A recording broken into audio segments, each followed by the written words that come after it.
పూరా లోకల్. నమస్తే, welcome to పూరా లోకల్. స్థానిక సంస్థల ఎన్నికల నిర్వహణలో రాష్ట్ర ఎన్నికల సంఘం ఇరకాటంలో పడింది. బీసీ రిజర్వేషన్ల కోసం రాష్ట్ర ప్రభుత్వం జారీ చేసిన జీవో నంబర్ 9పై హైకోర్టు స్టే విధించింది. ఈ సందర్భంగా ఎన్నికల సంఘానికి పలు సూచనలు చేసింది. ఇప్పటికే ఎన్నికల ప్రక్రియ ప్రారంభమైనందున దానిని ఆపాలనేది తమ ఉద్దేశం కాదని స్పష్టం చేసింది.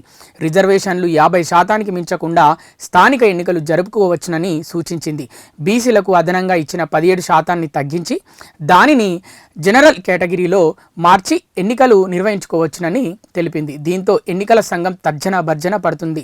ఒకవైపు ప్రభుత్వం మాత్రం బీసీలకు 42% రిజర్వేషన్ల కోసం ప్రయత్నాలు చేస్తుండగా, హైకోర్టు మాత్రం బీసీల రిజర్వేషన్లు తగ్గించి ఎన్నికలు నిర్వహించుకోవచ్చునని సూచించింది. దీంతో ఏం చేయాలో తెలియక ఎస్ఈసి అధికారులు తలలు పట్టుకుంటున్నారు.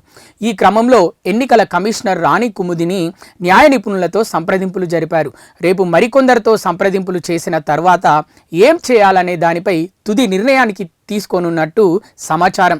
ప్రభుత్వ సమ్మతితోనే స్థానిక ఎన్నికలు నిర్వహించాలని పంచాయతీరాజ్ చట్టంలో స్పష్టంగా పొందుపరిచారు.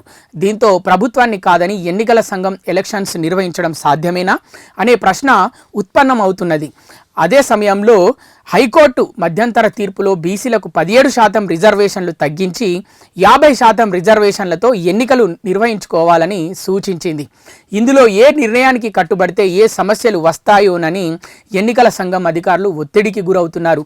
బీసీలకు ఎలాగైనా 42% రిజర్వేషన్లు కల్పించేందుకు రాష్ట్ర ప్రభుత్వం తీవ్రంగా ప్రయత్నాలు చేస్తుంది.